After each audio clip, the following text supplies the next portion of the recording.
आज छेनापोड़ घरे कौन पाई बनैली आ स्माइल ताकू खाई कौन कहला भिडियोटी को शेष पर्यंत देखते जानीपारे। 2 दिन हम फ्रिज रे मोर किसी क्षीर थिला तो मु कौन करी बोली भाबुथिली।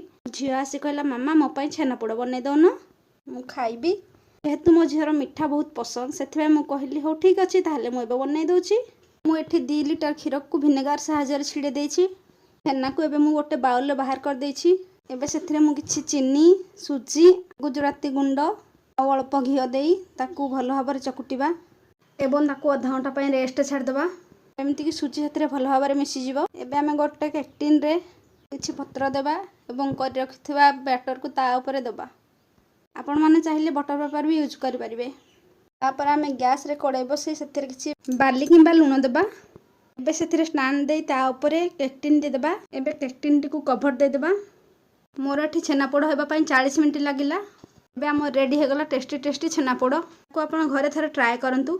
रेसिपी टी केमिति लागिला कमेंट माध्यम रे जणाइबे।